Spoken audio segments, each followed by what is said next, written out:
Hi friends, welcome back to Shruti vanilla channel. మనం చెప్పుకుంటున్నాము ధ్యేయం కథ 39వ భాగం. రాసిన వారు ఎండమూరి వీరేంద్రనాథ్ గారు. బిఫోర్ వీడియోలో వరోధినిని ప్రభాత్ కుమార్ పిస్టల్తో కాల్చిన వరకు చెప్పుకున్నాము. ఇక ఈరోజు వీడియోలోకి వెళదాము. ఒకసారి బండి గతుకుల రోడ్లోకి వచ్చాక సాఫీగా ప్రయాణం చేయాలంటే కష్టం.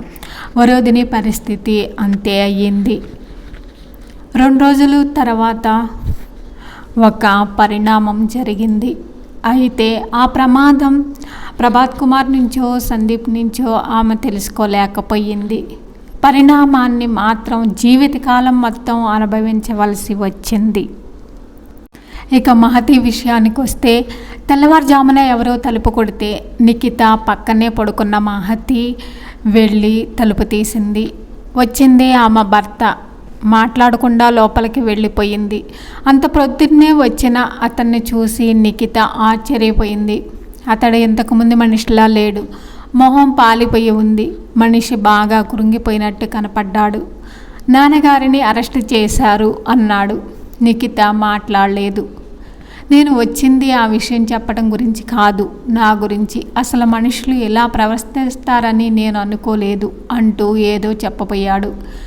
నిఖిత అతని మాటల్ని ఆపు చేస్తూ అంది. తప్పంతా మీ మీద వేసుకొని వాళ్ళ మీద నేరం రాకుండా చేయమన్నారు, అంతే కదూ అంది. అతడు ఆశ్చర్యంగా తలెత్తాడు. మీ అమ్మని, అక్కని, మీ తమ్ముళ్ళని సుఖపడేలా చేయటం నీ బాధ్యత అని కూడా అన్నారు కదూ అంది. అతడు భరించలేనంత విస్మయంతో, ఇదంతా మీకెలా తెలిసింది అని అడిగాడు. నిఖిత పేలవగా నవ్వింది. అది మానవ స్వభావం. చుట్టూ ఉన్న సమాజాన్ని పరిశీలిస్తే అదే బోధపడుతుంది. ఇంత చిన్న విషయాన్ని తెలుసుకోలేక మనం మంచితనం అనే ముసుగులో సెంటిమెంట్లకి బానిసయ్యి అవతల వాళ్ళనే బాధ పెడుతూ ఉంటాం. మీ మెతక స్వభావాన్ని అర్థం చేసుకొని వాళ్ళు మిమ్మల్ని ఏనాడు సుఖపడనివ్వలేదని నాకు అర్థమైంది. అదే ఇన్స్పెక్టర్ రాజ్యలక్ష్మి గారికి కూడా చెప్పాను. నిజమే అన్నాడు అతను. అమ్మ ఇప్పటికే మంచం పట్టింది. అదంతా నాటకం అని తెలుసు. మా అక్క అయితే మహతి మీద కౌంటర్ కేస్ వేయమని ఒత్తిడి చేస్తుంది. కానీ నేనంత నిర్ణయం చేసుకున్నాను. పోలీసుల దగ్గర జరిగిందంతా చెబుతాను. నాకు శిక్ష పడినా సరే అన్నాడు ఆవేశంగా. అవసరం లేదు. మీరు నేరం చేసినట్టు రుజువులేవీ లేవు. మీకు శిక్ష పడదు.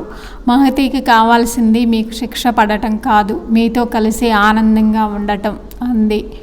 ఆ మధ్యాహ్నం ముగ్గురు కలిసి ఇన్స్పెక్టర్ రాజ్యలక్ష్మి దగ్గరికి వెళ్ళారు. రాజ్యలక్ష్మి అతడికి వార్నింగ్ ఇచ్చి అతడి కుటుంబ సభ్యుల మీద ఎఫ్ఐఆర్ వ్రాసింది. మహతి కట్నంగా ఇచ్చిన లక్షలు తిరిగి ఇచ్చే పక్షంలో కేసు ఉపసంహరించుకుంటామని వాగ్దానం చేసింది. ఆమెకు నమస్కరించి ముగ్గురు బయటకు వచ్చేశారు. మహతి మొహం ఇప్పుడు ఆనందంతో వెలిగిపోతుంది. వాళ్ళ ఇంటికి వచ్చేసరికి పక్కింటి ఆవిడ కంగారుగా చెప్పింది. ఇప్పుడే డాక్టర్ శ్రీదేవి ఫోన్ చేసింది. ఎవరో దాత్రి అనే అమ్మాయి తమ హాస్పిటల్లో ఉందట, మిమ్మల్ని రమ్మని చెప్పింది అని. నిఖిత, మహతి ఒకరి మొహం ఒకరు చూసుకున్నారు. ఊహించని ఈ ఉపద్రవానికి నిఖిత కంగారు పడింది.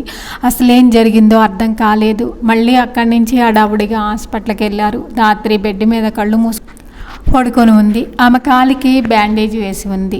దాత్రి పిలిచింది నిఖిత. దాత్రి కళ్ళు తెరిచి చూసింది. నిఖిత ఊహించినట్లుగా ఆమె కళ్ళల్లో అసంతృప్తి, బాధ, దిగులు ఏమీ లేవు. చిన్నగా నవ్వింది. ఐఎమ్ ఆల్ రైట్ నిక్కి, నువ్వేం కంగారు పడకు. 4 రోజుల్లో లేచి తిరిగి డ్యాన్స్ ప్రాక్టీస్ మొదలు పెడతాను అంది. అసలేం జరిగింది అని అడిగింది. ప్రీతం చేశాడు ఈ పని.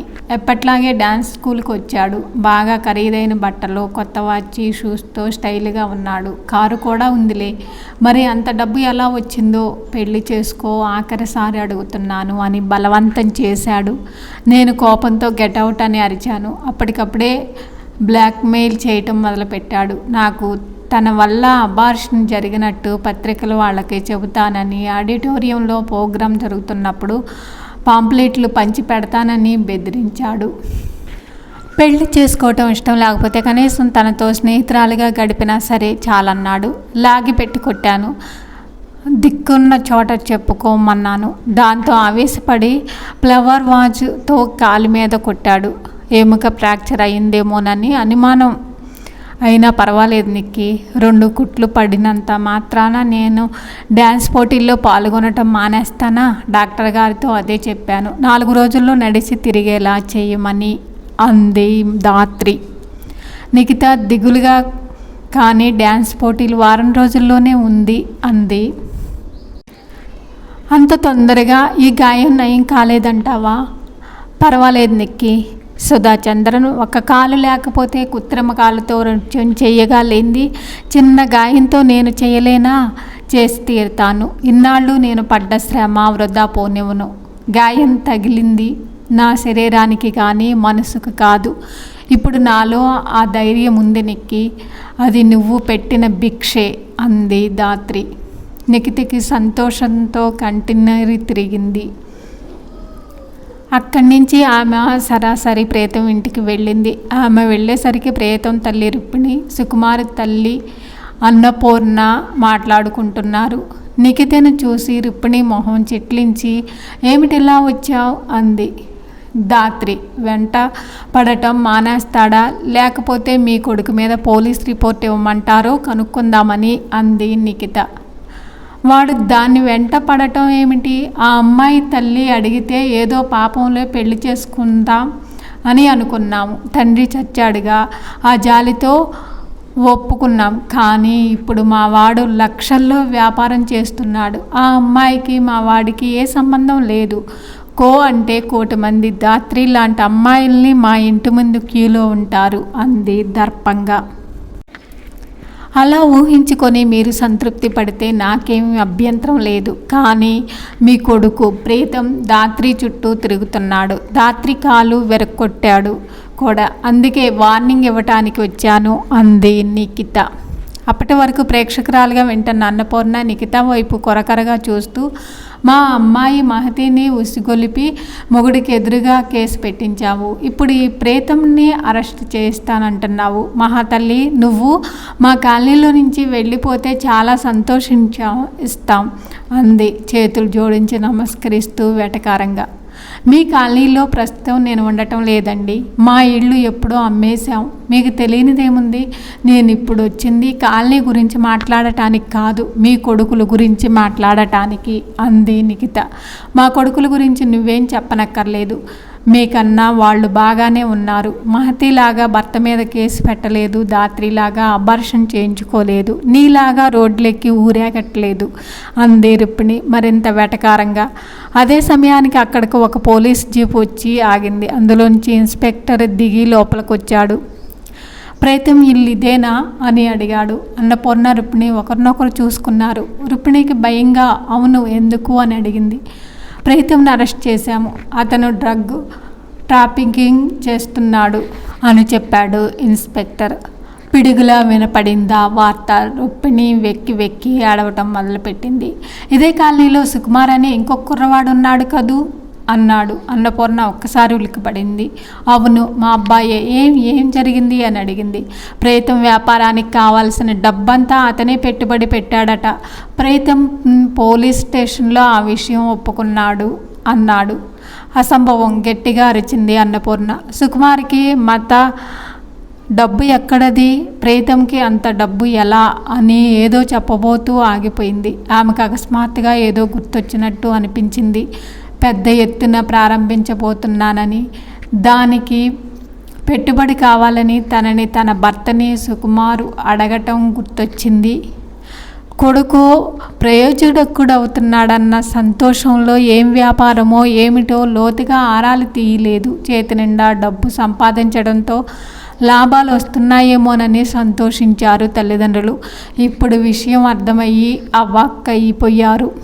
అలాగే స్పృహ తప్పి వెనక్కి వాలిపోయింది రుక్మిణి. నిఖిత జరుగుతుందంతా ప్రేక్షకురాలిగా చూస్తుంది. సుకుమార్ చదువు కోసం అతడి అకౌంట్లో వేసిన లక్షల రూపాయలు, తల్లి అకౌంట్లో నుంచి 50,000, అంతేకాక జాయింట్గా ఉన్న ఫిక్స్డ్ డిపాజిట్లు కూడా క్యాన్సిల్ చేసి మరో 1,00,000 తీసుకున్నాడు సుకుమార్. గత కొద్ది నెలలుగా ఆ డబ్బంతా ప్రేతంకి అర్పించాడు. 6 నెలల్లో 1,00,000ని 10 లక్షలు చేస్తానని ప్రేతం చూపించిన ఆశల సౌధంలోకి కళ్ళు మూసుకొని ప్రవేశించాడు సుకుమార్. ఇప్పుడు ఆ సౌధం కూలిపోయి దాని క్రిందే సమాధి కావటానికి సిద్ధంగా ఉన్నాడు. వ్యక్తిత్వం లేకపోవటం వల్ల వచ్చిన పరిణామం ఇది. వారం రోజుల తర్వాత ధాత్రి స్టేజ్ మీద ప్రోగ్రాం చేస్తుంది. నిఖిత కళ్ళ ముందు ఒక అద్భుత దృశ్యం కదలాడుతుంది. కలో నిజమో అర్థం కాని స్థితిలో ఎదురుగా స్టేజీ మీద నృత్యం చేస్తున్న ధాత్రిని చూస్తుంది. 2 నెలల క్రితం తన దగ్గరకు ఆశ్రయం కోసం బేలగా వచ్చిన అమ్మాయి ఈ ధాత్రియేనా అన్న అనుమానం కలుగుతుంది. 2 చేతుల్లో వెలుగుతున్న క్రొవ్వొత్తులు పెట్టుకొని తల మీద నీళ్లు నిండిన చెంబు బ్యాలెన్స్ చేస్తూ పళ్ళు మంచం మీద నిలబడి నృత్యం చేస్తుంది ధాత్రి. నారాయణ కీర్తనలు, వారి కృష్ణలీలలో తరంగిణి నుంచి నేలమేఘ శరీర అన్న గీతానికి ఆమె అభినయం అద్భుతంగా ఉంది. దానికి ముందు ఆమె నాట రాగంలో కాశీనాథ కౌతుకం ప్రదర్శించింది. విఘ్నేశ్వర పూజితమైన ఆ నృత్యంలో ఆమె పాదాలు కదలికలు ప్రేక్షకులను మైమరిపించాయి. నృత్యం గురించి తెలియని వాళ్ళు కూడా ఆ లయ విన్యాసాలకు తాళం వేశారు. పెదవుల మీద చిరునవ్వు చెదరకుండా, పాదాల అడుగులు తడబడకుండా ఆమె చేస్తున్న నృత్యం అందరినీ అలరిస్తుంది. అరికాలలో ఇంకా ఆరని గాయాన్ని బ్యాండేజీతో కప్పుకున్న విషయం ప్రేక్షకులకి తెలియదు. అంతటి నొప్పిని పెదవుల చిరునవ్వు మాటన నొక్కిపెట్టి ఆమె పడుతున్న శ్రమ కేవలం నిఖితకి మహతీకి మాత్రమే తెలుసు. ఆమెలోని నిగ్రహశక్తి పట్టుదల వాళ్ళని సంభ్రమాశ్చర్యాల్లో ముంచెత్తింది. ప్రతి చిన్న ఆటంకానికి నిక్కి ఎందుకీ బ్రతుకు అని ఏడ్చిన ధాత్రియేనా ఏమా? అరిచేతి క్రింద నరాన్ని కోసుకొని ఆత్మహత్య చేసుకుందాం అనుకున్న అమ్మాయేనా? నిఖితకు సంతోషంతో కళ్ళ నీళ్లు తిరిగాయి. ధాత్రిని వరోధిని పోల్చి చూసింది నిఖిత. ఇద్దరు జీవితంలో తప్పటడుగులు వేశారు. ధాత్రి అయితే అబార్షన్కి కూడా లోనైంది. ఇద్దరినీ వారి వారి ప్రియులు బ్లాక్మెయిల్ చేశారు, కష్టాల్లో తోసేయటానికి ప్రయత్నించారు. కారణం ఒకటే, ధాత్రి తన స్వశక్తిని నమ్ముకుంది. వరోధిని తన అందాన్ని ఎరవేసి అవతల వ్యక్తి నుంచి అభిమానాన్ని, ఆస్తిని, భద్రతని ఆశించింది. అది తేడా. ఎప్పుడైతే అవతల వ్యక్తి మీద ఆధారపడిందో అతడు ఆమెలోని సారాన్నంతా గ్రహించి పిప్పిని వదిలేశాడు. వరోధిని ఆశయం జీవితాన్ని ఆనందించటం, ధాత్రి ధ్యేయం విజయాన్ని ఆనందించటం. అది తేడా. ధాత్రి నాట్యం ముగియగానే సభ చప్పట్లతో మారుమోగిపోయింది. గంట తర్వాత ఆమెకు మొదట బహుమతి వచ్చినట్లుగా ప్రకటించడంతో నిఖిత ఆనందానికి అంతులేదు. ధాత్రి గ్రీన్ రూమ్లో నిఖితను కౌగిలించుకుంది. నిఖిత ఆ అమ్మాయి మెడ మీద ముద్దు పెట్టుకుంది. బహుమతి వచ్చినందుకు కాదు, నిజమైన వ్యక్తిత్వం పెంచుకున్నందుకు. ధ్యేయం తర్వాత భాగం నెక్స్ట్ వీడియోలో చెప్పుకుందాం. ఈ వీడియో మీకు నచ్చితే లైక్ చేయండి, కామెంట్ చేయండి. Please subscribe my channel. Thank you for watching.